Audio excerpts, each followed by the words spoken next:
శ్రీ గురుభ్యో నమః. శ్రీ పరాభవ నామ సంవత్సరం. ఈ పరాభవ నామ సంవత్సరంలో అధిక జ్యేష్టము, నిజ జ్యేష్టము. ఈ అధిక జ్యేష్టంలో ఉన్నటువంటి నిజ జ్యేష్టంలో ఉన్నటువంటి కన్యా రాశి ఫలితాలు ఏ విధంగా ఉంటున్నాయి? గోచార ఫలితాలు కన్యా రాశి వారికి ఒక రకంగా చెప్పాలంటే కేతు 1000 మంది ఉన్నాడు. అందుకే అధిక జ్యేష్ఠ మాసంలో కొన్ని మనం క్యాలిక్యులేషన్ చేసుకున్నాం. ఎందుకంటే ఇక్కడ రాహులు, శని, ఈ కన్యా రాశి వారికి 1 2 3 4 5 6 7 8 అష్టమ కుజుడు. ఈ అష్టమ కుజుడు తాలూకా ప్రభావం, సప్తమంలో శని, షష్టమంలో రాహు, వీడి తాలూకా ప్రభావాన్ని బట్టి అధిక జ్యేష్ఠ మాసంలో వీరికి ఎలా ఉందంటే పితృవంశీకులు, మాతృవంశీకులు 2 రకాలుగా ఉంటుంది. ఇలా పితృవంశీకుల్లో సూతకము ఏర్పడే అవకాశం ఉంది అన్నటువంటి కన్యా రాశి వారికి చెప్తుంది. అలాగే వృత్తి వ్యాపారముల్లో కొన్ని ఇబ్బందులు ఎదురవుతున్నాయి, కష్ట నష్టాలు ఎదురవుతున్నాయి, జాగ్రత్తగా ఉండాలి. ఉద్యోగ విషయంలో కొన్ని ఇబ్బందులు ఎదురవుతాయి. చేస్తున్నటువంటి నడవడిక బాగోకపోవడం అయినా, రేపొద్దున కొన్ని సమస్యలు ఎదురవడం వల్ల జటిలత్వం అయినా సరే మన వృత్తి వ్యాపారాల్లో చాలా విపరీతమైనటువంటి ఇబ్బంది జరుగుతుంది. అది చాలా జాగ్రత్తగా చూడాలి.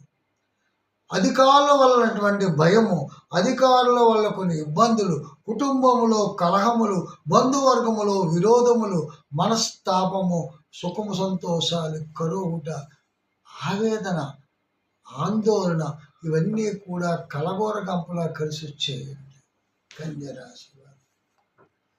అలాగే ఇక్కడ మనకి 16వ తేదీ వరకు కూడా ఎంత ఇబ్బంది పడుతున్నారో, 16వ తేదీ జూన్ నెల నుంచి 14వ తేదీ జూలై నెల వరకు నిజ జ్యేష్ఠ మాసంలో అదే కన్యా రాశి వారికి తలచిన కార్యములు నెరవేరుట, రాజకీయ వ్యవహారముల యందు రాణించుట, వ్యాపార అభివృద్ధి, ధనలాభము, బంధుమిత్రుల కలయిక,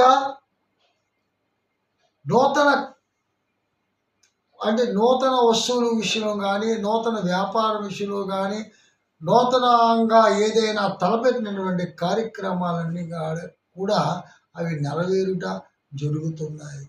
కోర్టు వ్యవహార చిక్కులు కొన్ని జటిలితం అయినప్పటికీ కూడా మీకు విజయం పొందే అవకాశము లభిస్తుంది. మనస్తాపానికి గురైనటువంటి, మొన్నటి వరకు మనస్తాపానికి గురైనటువంటి వ్యక్తులు కొద్దిగా శాంతి కలుగుతుంది, తేలిక పడుతుంది.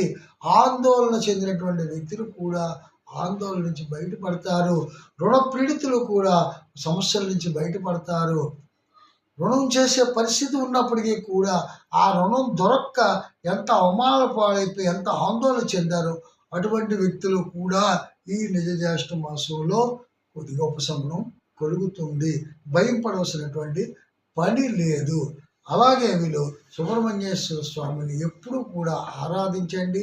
మంచి సుఫలితాలు ఆశిద్దాం. మళ్ళీ మరో చోట ముందుకు వస్తాను. అంతవరకు సెలవు. ఓం శాంతి.